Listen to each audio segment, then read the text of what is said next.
All right, Dr. Thomas, you ready? Let's do it.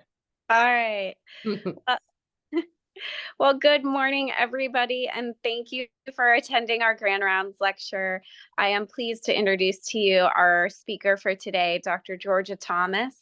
Dr. Thomas is originally from New Jersey and went to college at Carnegie Mellon University in Pittsburgh, Pennsylvania. She began her MD PhD at Penn State College of Medicine and later completed her degree at SUNY Upstate. She went on to internal medicine residency at the University of Maryland and started working at VCU as a hospitalist in 2016. Her journey to the world of pericarditis started working alongside our own Dr. Abate, and she has since started several pilot projects and participated in several larger clinical trials looking at the role of inflammation in cardiovascular disease. When she isn't seeing patients in her pericarditis clinic, she is enrolling patients in a national registry for recurrent pericarditis and is participating in a phase 2 clinical trial of cannabidiol in patients with recurrent pericarditis.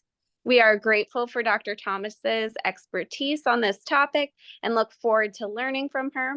At the end of the lecture, we will have time for questions, so please submit those via the chat function on Zoom as they arise. We are also pleased to offer both CME and MOC credit for our Grand Rounds today. To claim credit for today's session, text the code shown at the beginning and end of this presentation.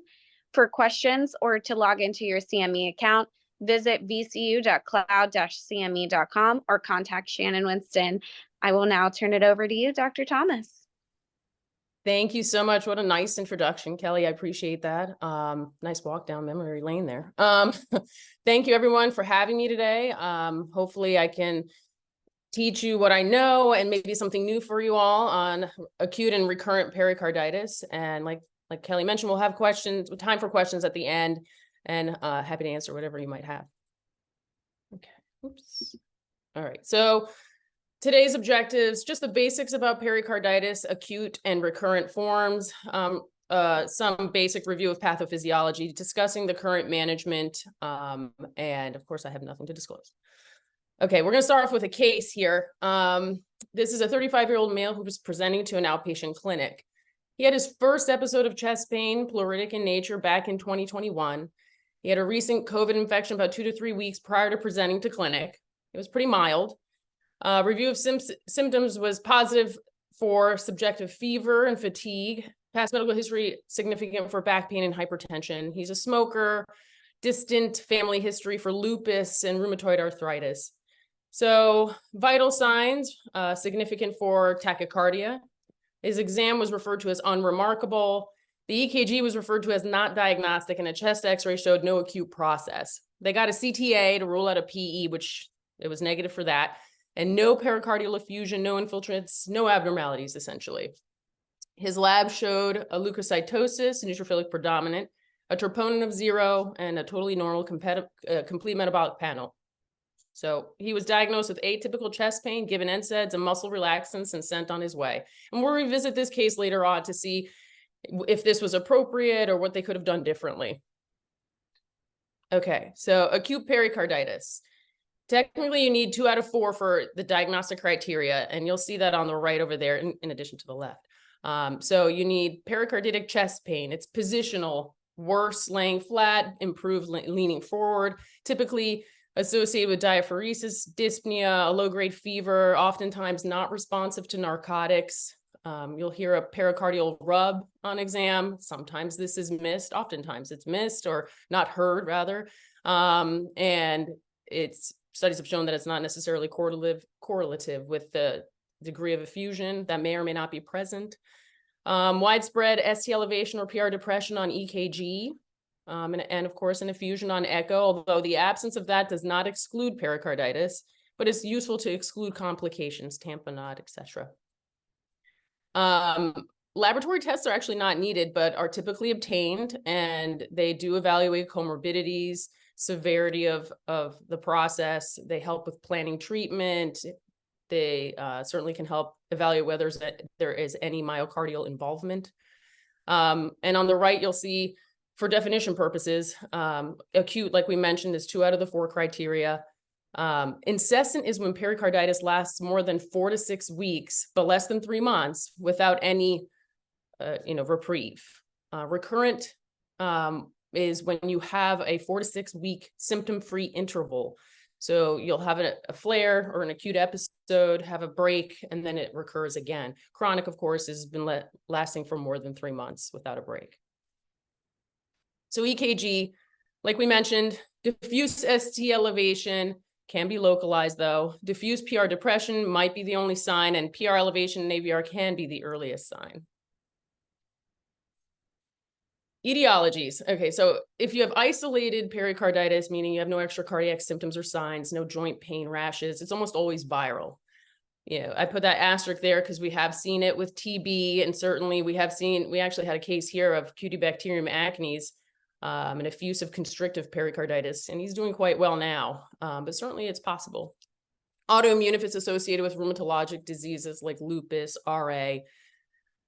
Septic, if it's typically most common with bacterial or fungal endocarditis. You have uremic, traumatic, due to chemotherapy or radiation, ischemic in the setting of a recent MI, and post-ablation, which we do see more than I imagined, and surgery. Okay, so workup, labs and imaging. Workup is typically limited for most patients. The labs, like I said, we don't need, but we often order CRP, ESR, CBC, CMP. Our echo is first line for assessment to see if there is an effusion, tamponade, is there any LV dysfunction. CMR, or cardiac MRI, is usually diagnostic and historically reserved for unclear cases, and we'll talk about that a little bit later. Certainly with recurrent pericarditis, you would want a CMR if there's any concern for constriction. Angiogram to rule out ACS, and if you're concerned about sarcoid, a PET might be appropriate. Endomyocardial biopsies are pretty rare, but if things are complicated with arrhythmias or refractory heart failure, certainly you could consider that. Okay, so CRP. So CRP levels are elevated in 96% of patients with acute pericarditis within at least 12 hours of symptoms. So pretty early on. And typically CRP levels will normalize in 60% of patients in about a week of therapy. So if you're seeing somebody who's been on a week of therapy and their CRP is either still elevated or not really coming down, you're looking at somebody who's potentially having a higher incidence of recurrence. And studies have shown that patients who do present with a CRP greater than 10 or a high sensitivity greater than 1 require more time to achieve clinical improvement and are more time to remission as well, in addition to an increased likelihood of recurrence. So back to the case that we discussed earlier, okay? Most acute pericarditis, like we mentioned, are idiopathic and triggered by recent viral or bacterial infection, mostly viral. Chest pain is typically sharp, is stabbing, leaning forward improves it. EKG is sometimes, labeled as non-diagnostic, but that may be misleading because PR depression can be pretty subtle. A lack of pericardial effusion should not rule out pericarditis. Low-grade fever and tachycardia are common. And neutrophilic predominant leukocytosis is also common. So that gentleman had tachycardia. He did have a neutrophilic predominant leukocytosis, and he did not have much of the other diagnostic criteria for pericarditis at that time. So acute pericarditis, how common is this? 5% of patients presenting to the emergency department with chest pain in the United States are identified as having acute pericarditis, but a small percentage of that, 0.2 of all cardiovascular admissions to the hospital are due to pericarditis. Up to a third of patients will experience recurrence within 18 months. So out of all the patients that present with acute pericarditis, a third of them will have a recurrence. And out of those people that have their first recurrence, up to 50% of those with a first recurrence will have a second recurrence. So this is a study that was done here by our group and captures our Richmond population. So it's pretty pertinent. This is, this was published back, I think, in 2020, actually. So this was a retrospective study that we did here. It covers nearly 10 years, includes 240 patients with pericarditis that presented to our emergency department. our presenting symptoms were overwhelmingly chest pain at 93%. A good fifth of them had fever. About 5% had a subacute presentation with symptoms kind of ongoing for a few weeks there. Heart failure symptoms were seen in about a fifth. And you'll see here on the right, this breaks it down by etiology. So 53% were idiopathic, probably viral infection preceding. 33% were post-cardiac injury, most commonly an ablative procedure. And you can see the rest of the breakdown is pretty small. Over here on the right, this was the kind of the breakdown of adverse outcomes. And you'll see here that recurrent pericarditis in our population was about 16%. Cardiac tamponade at 13%. The composite outcome actually includes all of these essentially. And you'll see that 34% of patients will experience one of these adverse events. So what are the predictors of adverse outcomes, which I thought was a really interesting question and an important one. So this same study kind of tried to break that down. You'll see that, elevated, and not surprisingly, elevated inflammatory biomarkers are certainly more concerning for potentially worse disease. Fever, a lack of response to aspirin or NSAIDs after 1 week of therapy, previous steroid use, and if there is a CMR thickening on cardiac MRI, and an increased CRP certainly suggest adverse outcomes or predict adverse outcomes. What I thought was interesting was a lack of troponin elevation is a predictor of an adverse outcome, which is not what most people might suspect. And we'll get to that in the next slide. But here on the right is just a forest plot of those composite adverse outcomes. Okay. So troponin positivity and pericarditis, at least a third of patients with pericarditis will have some degree of troponin elevation, which suggests some myocardial involvement in this process. It's typically more commonly associated with a younger age, male gender, and a pericardial effusion at presentation. But unlike ACS, it's not a negative prognostic marker. Recurrences were more common in patients with pericarditis and a normal troponin. I think the thought process is that if you have an isolated pericarditis versus inflammation involving both, that there's potentially a different mechanism governing this, or it's associated with a form of insult that is typically seen to have fewer recurrences like post-cardiac injury, since that's one event, and potentially moving forward, you won't have to have, there won't be further insults. Troponin I levels were found to be predictive of a lower incidence of composite outcome, including recurrences during follow-up. So I think that's interesting. Okay, so assessment of complications. So when do you admit this person into the hospital? Well, hospital admission is not always required. You would certainly consider admitting if there's difficulty to control their pain. If they have heart failure signs and symptoms, certainly would consider that. Any other, if there's any other predictors of, poor prognosis, which is kind of indicated over here on the right. If they have a fever, subacute onset, kind of what we discussed in the previous slide. Cardiac tamponade, of course, then you would consider admitting them. And you could potentially consider admitting them if their cardiac markers are positive, although that's really not evidence-based. People still do it to be on the safe side. Okay, so more on cardiac MRI, so CMR. So certainly CMR is useful for morphologic and functional assessment, and has historically been reserved for unclear or higher risk cases, and still a case. Patients that would benefit from CMR, just as examples, somebody with chest pain with a negative ischemic workup, non-ischemic chest pain, suspicious for pericarditis, but the echo doesn't show anything. Recurrent chest pain after a negative ischemic workup and negative non-cardiac chest pain eval. Younger patients with atypical chest discomfort and usually a lower likelihood of ischemia, and certainly constrictive pericarditis, because you can see those real-time hemodynamics. Okay, so some CMR highlights, and I know we probably have, well, we do have some imaging experts out there, so feel free to chime in if you have something you'd like to add. So, for pericarditis purposes, we really do focus on a late gadolinium enhancement, or LGE, and T2 weighted sequences. So LGE is highly sensitive and specific for pericardial inflammation. It's not normally vascularized, excuse me. LG and edema on T2 is pretty sensitive and specific for acute inflammation, 73% and 99%, respectively. A lower LGE is associated with clinical remission. A higher LGE is associated with shorter time to recurrence. Actually, we've seen there are studies that show increased rates at 6 months with a higher LGE. LGE positivity or LGE signal without T2 signal suggests a subacute phase. So that kind of helps delineate where in the process these patients might be. And it's certainly useful for constrictive pericarditis, like we've mentioned before. Okay, so a little bit on pathophysiology. I won't get too nitty gritty, I promise, but I think it's important to kind of understand the treatment options that we have and where they target. And this slide, I think, does a pretty good job summarizing that. You'll see that here we get injury to the pericardium.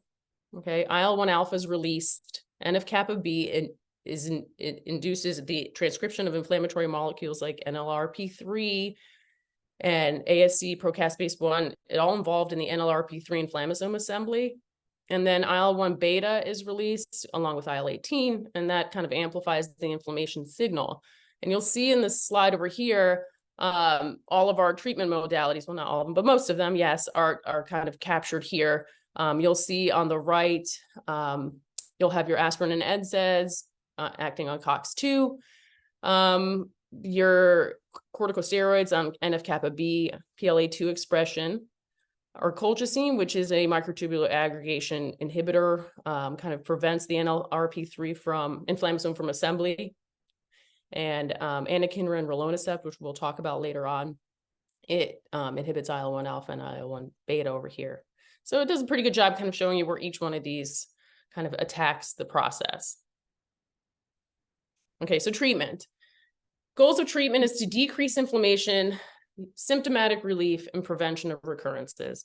So at a minimum, we tell folks to restrict their activity. Well, what does that mean? It sort of depends on what they do at baseline. But if we're talking about the ordinary individual, I tell them, for the 3 months following a flare to slow down, to let the inflammation kind of cool down. I try and tell them, well, what does that mean? Most people wear Apple Watches or Fitbits so they can have an idea of what their heart rate is doing. But I tell them not to have their heart rate go above 120 for more than 10 minutes at a time. They can certainly walk around the neighborhood with light weights. That sort of stuff is fine. But usually that's kind of the guidance that I give them. There's a stepwise approach for people who are athletes with pericarditis and how to ramp up your exercise on a weekly basis. That's very graded, but those are for special people. That the ordinary person usually can abide by that. So NSAIDs are the mainstay for acute pain relief. Ibuprofen 600 to 800 milligram TID for 1 month. High dose aspirin, you'll see that too sometimes. I usually don't do that. 650 milligrams, 6 to 8 hours, same thing, TID. Colchicine for prevention of recurrences. Now, according to the 2015 ESC guidelines, colchicine is a class 1 for recurrent episodes, but a class 2A for first episode. And colchicine, we would usually do 0.6 BID for 3 months for the first episode, and I'll get to it later. Kind of what do we do if we have more episodes? But for the first episode, 0.6 BID for 3 months. Certainly, some people do come in with complaints of GI distress, diarrhea, some weakness, or just generalized fatigue. Certainly polyneuropathy is possible. I have not really had any patients complain of that, but the GI is pretty common. And you can consider dose reducing. I tell people if they're willing to try Imodium with that, that's certainly an option to kind of make sure that they have enough of the colchicine on board, but dose reduction is also reasonable. Okay, so where did colchicine come from, and how did we come to this conclusion? So this is actually the COPE trial back in the early 2000s. 120 patients with their first episode of acute pericarditis were randomized to aspirin versus aspirin and colchicine for 3 months. And I mean, I think you can, you can see over here event-free survival. Patients fared better that were on colchicine versus those that were not. For more concrete numbers, patients receiving aspirin and colchicine had longer symptom-free interval of 23 months versus 17 months. And they also had a decreased rate of recurrence. The aspirin-only recurrence was at 33% versus both at 12%. And they saw similar results with the ICAP trial. Again, another trial with acute pericarditis, 240 patients, so larger population. Aspirin versus aspirin and colchicine for 6 months. And event-free survival was 42% versus 21%. So back with our case, was that, I think he got NSAIDs and muscle relaxants and sent on his way. Was it appropriate in our case? Well, NSAIDs improve the pain with pericarditis in most patients, but NSAIDs alone are not sufficient for treatment of acute pericarditis. This is where colchicine comes into play. Here you'll see there have been a fair number of studies. These are all different acute versus recurrent pericarditis clinical trials that show that colchicine, which is an NLRP3 inflammasome, prevents that from the microtubulus from assembly, essentially, has shown to drastically reduce the risk of pericarditis recurrence and complications. So certainly is our go-to agent. So besides colchicine and NSAIDs, I'm sure you all know that steroids are an option, but they're not routinely recommended unless there's a refractory case or those with a rheumatologic disease. The effective dose is on the lower side of what you might see otherwise for some other disease processes. So it's 0.2 to 0.5 mg per kg per day. As we all probably know, steroids have associated with significant side effects. And in this particular disease process is associated with a higher risk of recurrence. We do a really slow taper. 5 mg per week is reasonable. I have some patients that will try that and then unfortunately start to have symptoms, so we go even slower. We typically don't talk about tapering until the markers, CRP and others have normalized. And certainly those who have significant LGE, we predict that they'll need a longer, slower taper. So back to the 35-year-old who presented and was sent out with NSAIDs. So he came back, he said the pain improved, but then came back and his pain worsened. He presented to an outside hospital 4 months later. Symptoms were much more pronounced. He had worsening chest pain. He seemed to be in distress, had a fever this time, or subjective fever. His vital signs, he was tachycardic again, exam unremarkable, EKG not described. This time they got a CTA that showed a large pericardial effusion. They also got an echo, which showed tamponade. So he ended up getting a pericardiocentesis and was discharged again with ibuprofen and oxycodone, PRN. We'll talk about that later. So this man effectively had a recurrence, right? So how common is recurrent pericarditis? This is the same group of patients we were talking about earlier in Richmond. So this is our 240 patients here with acute pericarditis. And you can see about 70% of them had an uncomplicated clinical course. And a good third of them had a complicated clinical course referred to as a large effusion, defined rather as a large effusion on echo or other imaging modality, constriction. It was incessant, so it's been going on for more than a month. And you'll see that out of those people with an uncomplicated course, about 10% of them ended up having recurrence, which is a third of what the complicated people, the complicated patients had. The complicated patients recurred about 30% of the time. So certainly if you have a more complicated clinical course, the likelihood is that you'll recur. So colchicine for recurrences. So we saw with the previous clinical trial for acute pericarditis, and these are our colchicine for recurrences. So the CORP1 or the CORP and the CORP2 trial, both had 120 patients. CORP trial had first recurrence of acute pericarditis randomized to NSAIDs alone versus NSAIDs and colchicine. And you'll see here again, recurrence-free survival, significantly better with our colchicine versus our placebo here. And the CORP2, same concept, 120 patients with multiple recurrences though, this time, were randomized to NSAIDs alone versus NSAIDs and colchicine. And again, that they fared better with colchicine on board. Okay, so treatment for recurrent pericarditis. Of course, you have steroids again that you can choose from. They're not routinely recommended. Like we mentioned before, steroids can increase the risk of recurrences 4.3-fold, according to one of our trials. Certainly can prolong symptoms, but if there is a concomitant rheumatologic indication, then that could change things. But IL-1 blockers, rilonacept and Arcalypst rather, and anakinra or Kineret are certainly options for recurrent pericarditis and the preferred modality. They're typically reserved for, like I said, refractory recurrent cases. For those with elevated CRPs, it is an injectable, and we'll talk about that a little bit later. And can be high cost. So those are things to consider. We do have additional immunosuppressive therapies that I typically don't see routinely used, but azathioprine, IVIG, and pericardiectomy for those extreme cases. And this is just a schematic that kind of details what I just mentioned: acute pericarditis, aspirin, colchicine. Recurrence, you have other options like steroids and our IL-1 inhibitors. So if we go back to our pathophysiology here, we kind of talked about steroids, and we talked about NSAIDs and aspirin, and colchicine certainly. But I think at this point, we should probably focus on anakinra and rilonacept, our IL-1 inhibitors, in our recurrent population. Okay, so IL-1 blockers.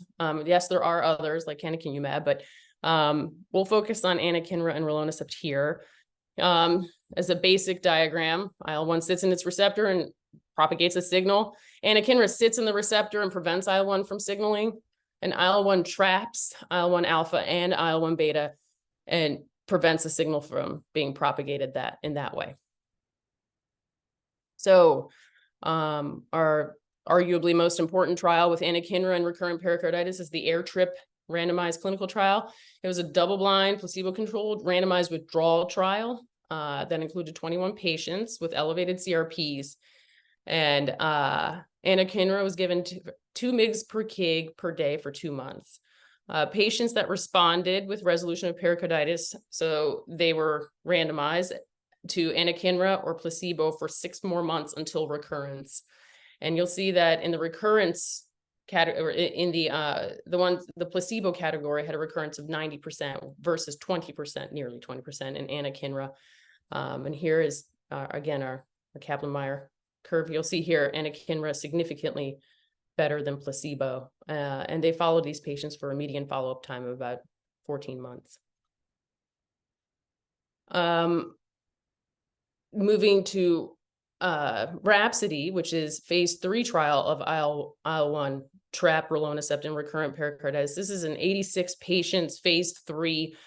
Similar in setup to the AirTrip trial is that anyone with recurrent idiopathic or post-cardiac injury pericarditis, these patients were on any combination of NSAIDs, colchicine, or steroids within 1 day, with 1 day or more of pain greater than 4 were enrolled. Their CRP had to be at least 1 within 7 days of getting rilonacept. So basically, this setup was kind of interesting in the sense they had a 12-week run-in period. So all these patients that were either on NSAIDs, colchicine, or steroids, they were effectively started on rilonacept and they were weaned off of standard of care, whatever they were taking. And corticosteroids were the first to be weaned, followed by NSAIDs and colchicine. And then by the end of the 12-week, they've been on 2 weeks of just rilonacept monotherapy, and then they were randomized to rilonacept or placebo. So they were already on monotherapy when they were assigned. And then patients, like I said, were required to achieve monotherapy by the 10 of the 12 weeks.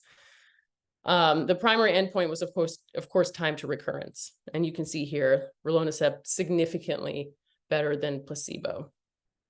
And I have just a few more comments about that. So 64 patients were on multi-drug regimens. So the majority, well, not the majority, I guess a good portion of them were on NSAIDs, colchicine, or steroids prior to doing this. 2 out of 30 patients in the rilonacept group had recurrence versus 23 out of 31 in the placebo group.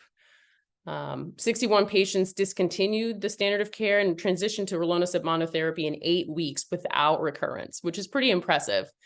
And since especially given that the vast majority, at 95% of them were on steroids at baseline, they were still able to taper to monotherapy. So they were more days with no or minimal pericarditis symptoms, 80 versus 20%. And what I thought was the most impressive was that the median time to improvement in pain was 5 days, and the normalization of CRP happened within a week. So, you know, this sounds like really impressive medication, honestly. Several studies have since come out that show a significant improvement in health-related quality of life in these patients with recurrent pericarditis. You know, it can be very debilitating for a lot of these patients. They come in and they're always saying how exhausted they are, and how they're not able to go to their jobs, they're not able to function normally. And I have some patients that were then started on rilonacept, and they were able to go back to their jobs, function like they used to, and they are very hesitant to come off of it. And we'll talk about when that would be anyway, for these reasons. So IL-1 blockers, just an anakinra versus rilonacept side to side. You'll see here some important differences is that the half-life of anakinra is short, so it's a daily injectable. Rilonacept is longer, so it's a weekly subcutaneous injection. Rilonacept is FDA approved as of March of 2021 for recurrent pericarditis. Let's see here. Again, you know, the most common adverse reaction is injection site reaction, excuse me. You'll see that in about half of the patients, they'll have some redness at the area. Upper respiratory infections were more common in rilonacept versus anakinra, but again, that's probably your most common side effect there. And what I always tell patients is that IL-1 mediates local and systemic effects or signs of infection. So it can mask your typical signs and symptoms of infection, and that they need to be more vigilant than they ordinarily would be for this reason. I do obtain a CMP, CBC, and lipid panel, usually, especially at start, and then again at 3 and 6 months.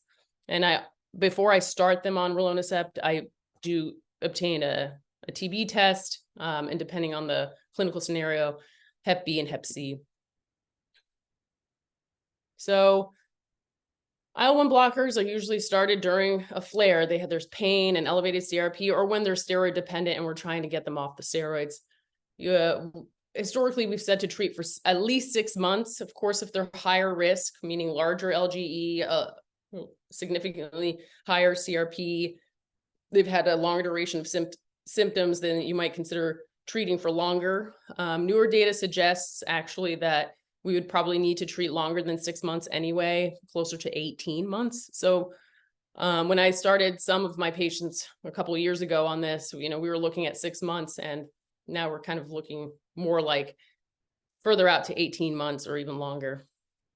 The idea would be to, once you start this, you would taper steroids and NSAIDs, and you could continue colchicine through this. Like I mentioned, I educate them regarding injection site reaction, infection awareness, and we also discuss how are we going to come off of this medication, if ever? Do we stop things cold turkey? Do we taper? Some places do not taper, and you know, I don't know how well that's been working for them, honestly, but I've always attempted tapering, and what I mean by tapering is we try and we skip a week and we see how they do. And I've managed to get people down to maybe once every 3 to 4 weeks, but then oftentimes patients will start to have symptoms. And while their objective measurements like CRP may not be elevated, they feel like they're having some of their same symptoms, and they are very reluctant to go any further because they know what it's like to have a flare. So they'd rather stay where they are at. And I don't really push them past that. One other, I think, important and newer IL-1 blocker is gofliclecept, which I'm just going to refer to as RPH 104, is a novel fusion protein that binds both to IL-1 beta and IL-1 alpha. This is actually newer and out of a group in Russia. It has a half-life of about 10 days. So instead of every week, it's about every 2 weeks that it's a subcutaneous injection. It's been studied in other disease processes that involve IL-1, like gout and familial Mediterranean fever. And this phase 2/3 was published earlier this year with 22 patients, similar setup to Rhapsody, where they get people on monotherapy and they wean background therapy and then see how they do on this agent versus placebo. And 9 out of 10 patients in placebo recurred versus 0 events with this RPH 104. So there's, I think the important points for this one, and how is this different than rilonacept or anakinra, is that while all of these allowed withdrawal of standard of care therapy, there were no deaths and no new safety signals with this particular agent.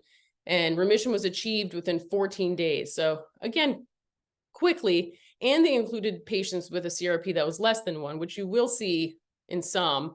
And there's always been a question since a lot of the Air Trip trial and Rhapsody, these IL-1 blockers have been done in patients with a CRP of greater than 1. How would it fare in CRP less than 1? So this kind of answers that question.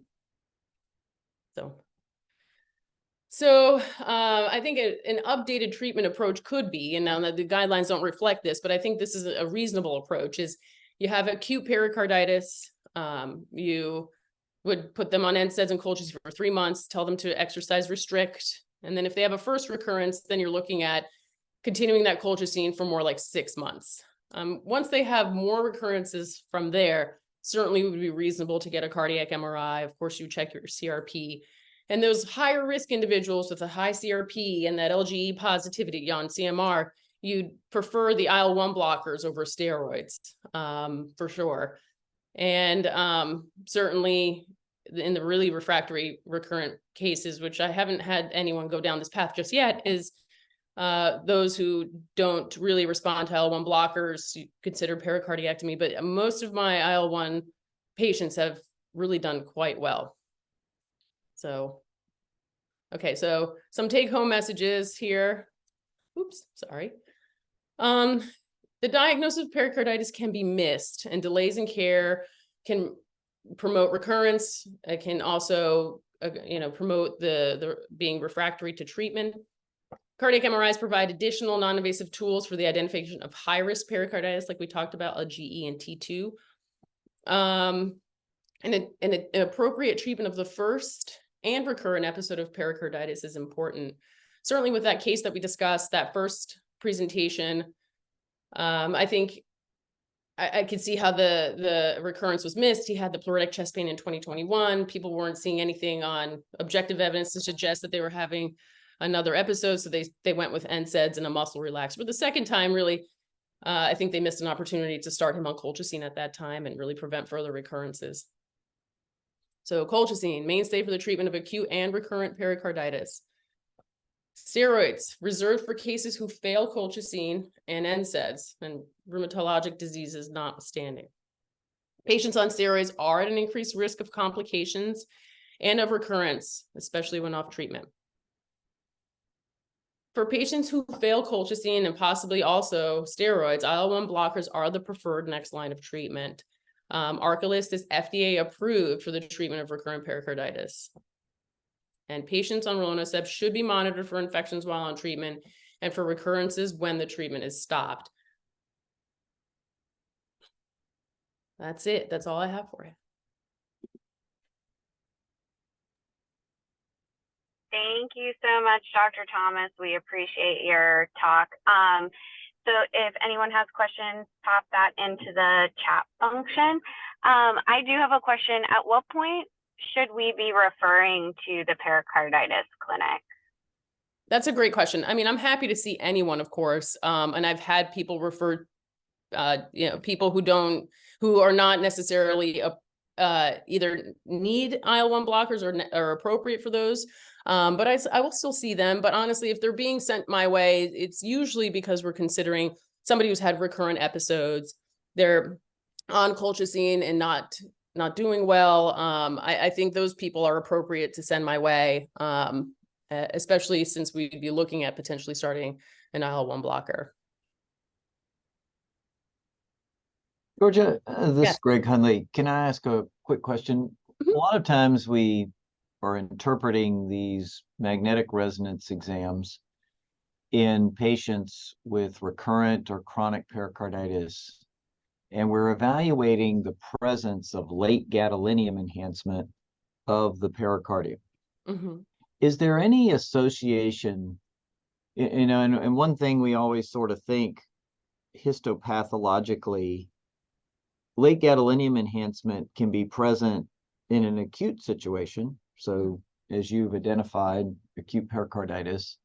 But then once fibrosis starts, it can also be present. And I wondered, is there any association of this persistent late gadolinium enhancement with the frequency of recurrent pericarditis or the new, potential response to these new IL-1 blockers? So I guess you're asking how, I guess, LGE would change over time with the IL-1 blockers on board? Yeah. Yeah, I mean, I think it's a good question. I mean, I don't know if anyone's actually looked at that, but certainly I have patients who've been on IL-1 blockers who had LGE at the start of their treatment, and we repeated MRI either 6 to 8 months or even a year later. And if they have LGE or thickness, most of my patients that I can recall off the top of my head have had that resolve by the time I repeat imaging. I may have some, Oh, wow. yeah, I may have some thickening that persists, but the LGE either has down the road been identified as subacute because they have LGE presence but no T2 signal, or has honestly resolved down the road. So they've, really have done quite well. But I don't have any specific data off the top of my head that I could tell you about that. If that's the case, we might, because a lot of times I feel like we think as the image interpreters that there's some chronic fibrotic process. I think if you even have examples where that's resolved on these agents, that might be worth publishing. Very interesting. But thank you. It's great. Yeah. Great talk. I mean, I imagine if they have continued inflammation and fibrosis, that potentially that signal might stick around longer. But I'd have to look at the particular case and let you know. But yeah, I have seen resolution of that down the road.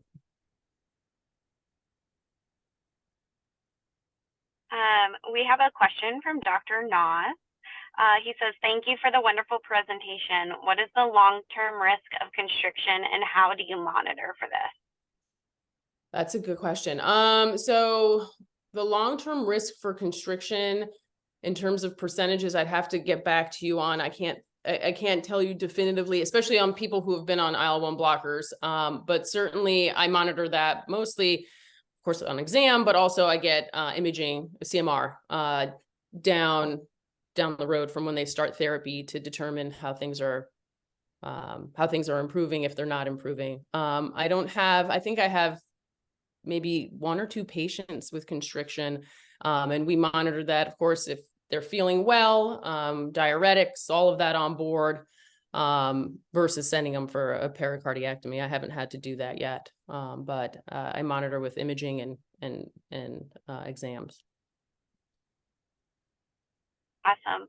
And then Brian Mitchell, one of our interventional fellows, says, I've found it challenging to discuss and stress the importance of activity limitations in this population, especially in our younger patients.